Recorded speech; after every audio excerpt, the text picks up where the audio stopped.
What's happening? What's unpopping with you, folks? I don't know which camera to look at. Anyone, that one. How about that one?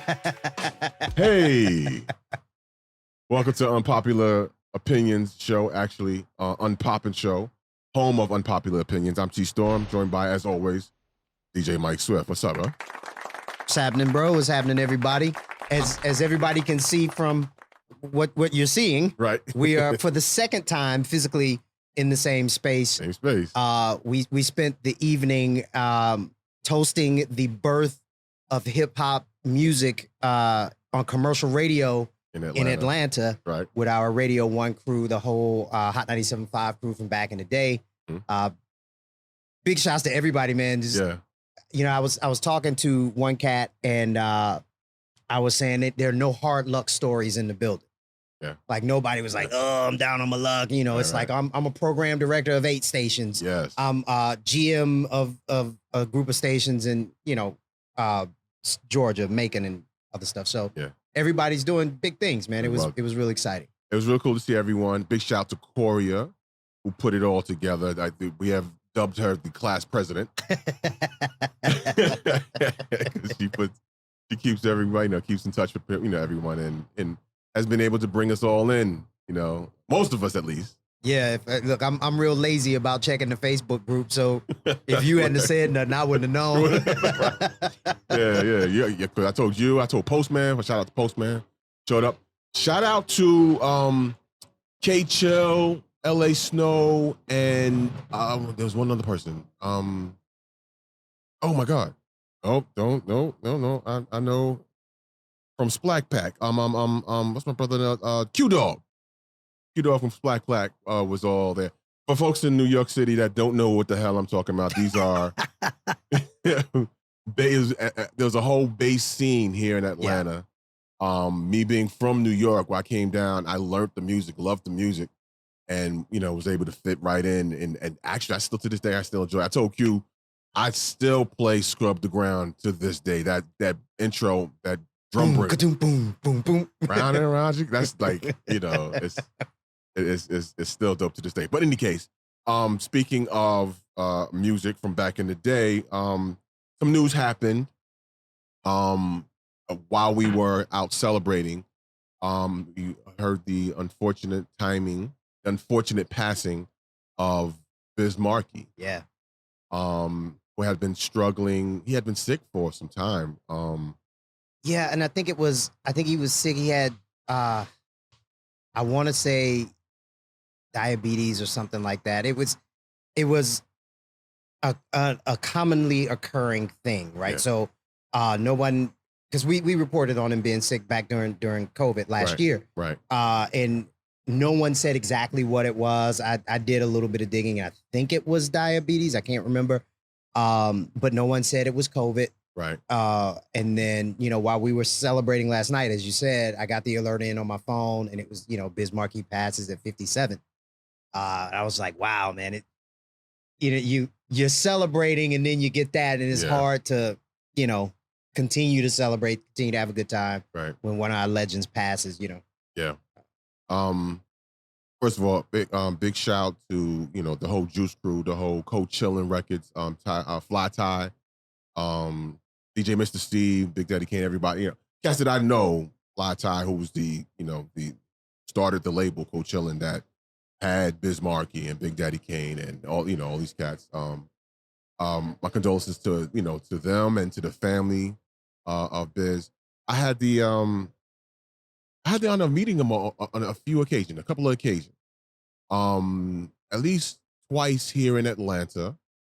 Back at the radio station, and that's when he used to be here. He used to come down here a lot, and do gigs and DJ. I got to see him, watch him perform. It was always cool. He put on a great show. Yeah. But the one thing that I remember sitting and talking with him myself, and shout out to DJ Nabs. He would talk to you for hours about music. I mean, an in-depth conversation about the B-sides of an obscure record of this, that. He had it all. He was that much into the music, man. It was really cool to, get educated, one by a legend. Right. And, at the time, I didn't know Biz was a DJ back then. You know what I mean? He was kind of, to my knowledge, going back maybe 20 years now, he was kind of new to it, it seemed like. But he had knowledge of the music, and he was, the way he put on a show, he encompassed everything what he did as a rapper on stage into DJing, and it was really cool to watch. So, but really, he didn't come off arrogant at all. He was a very, very humble dude. And just, made you feel welcome. You know what I'm saying? I never met him. I did have the opportunity to see him play once. Back in the day, they used to do this thing called Old School Saturdays. It was like once a month, and they would get like a hotel ballroom or something and like set it up, and people would come out and do their thing. And I went to one, and I didn't even know he was on the bill to be performing, to be doing his thing. And I got there, and it was this one room, because it was multiple rooms with different people in different rooms, and it was one room, and it was shoulder to shoulder. You could barely get in there, but it was sweaty and rocking, and you could hear Biz on, and I kind of fought through a little bit so I could get, eyes on him to see him do his thing. Right. But I didn't get a chance to talk to him, obviously, because he was working. And right. But it was, I'm glad at least I got to hear him play, but I never saw him perform. I never saw him like on stage rapping. Okay, I never got a chance to see it. I don't think I ever got to see him in that capacity either.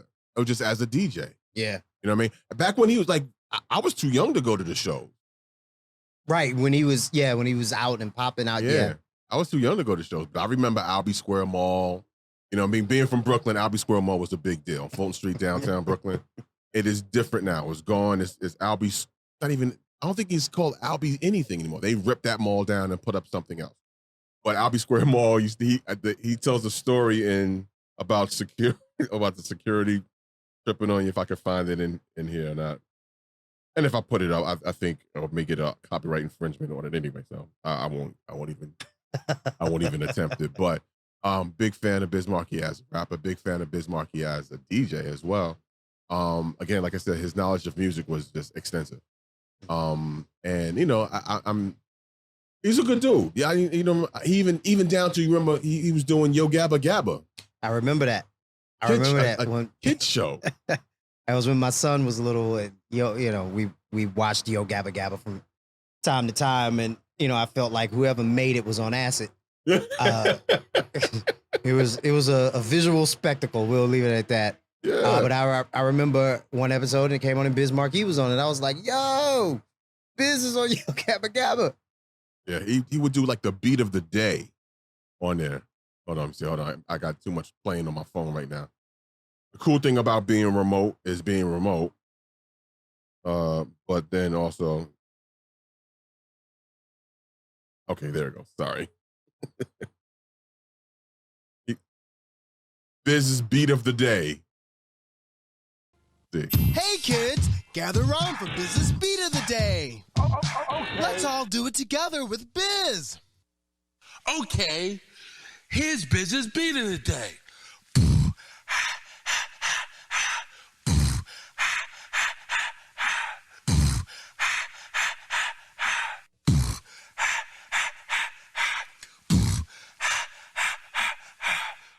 See y'all next time. Bye-bye. So how many moms were freaked out that their kids were running around the house going, but that's the point. Little kids, babies that may not be talking yet. Yeah. Watching that, to imitate that, that is still a communication. There was a clip I saw Will Smith put up. You remember he had a cameo in one of the Men in Black films. Right, he played like an alien. Yes.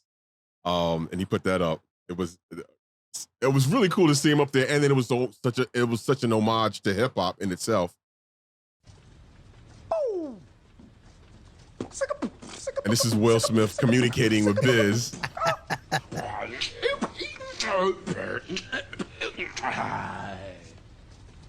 And he's doing Biz's riffs.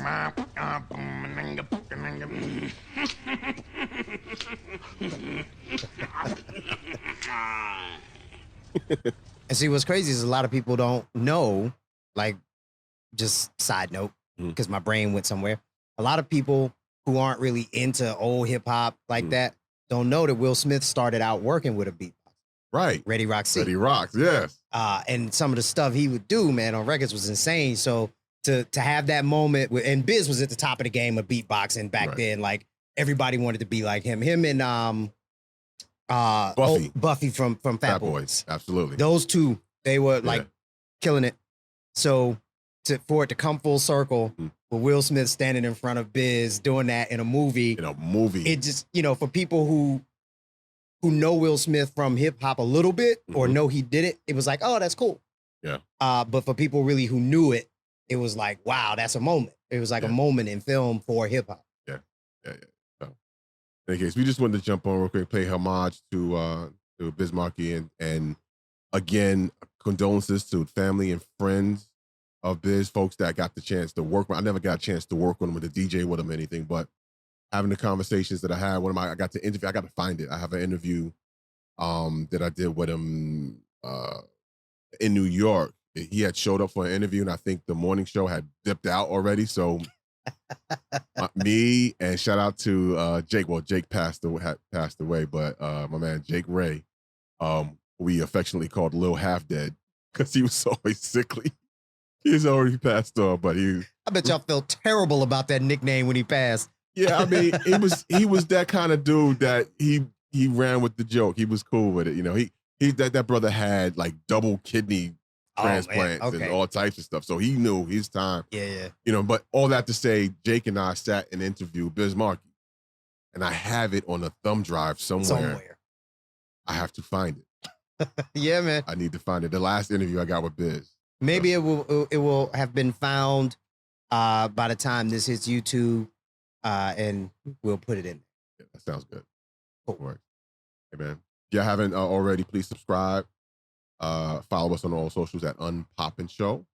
And don't forget to check us out on unpopinshow.com. Thanks again for watching. Peace. Peace.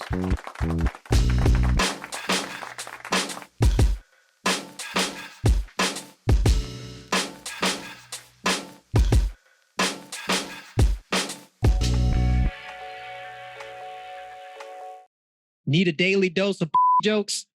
Like, subscribe, smash the notification button, and you'll get jokes in your inbox basically every week. Absolutely. Because we like cats. No, that's the wrong. God damn it.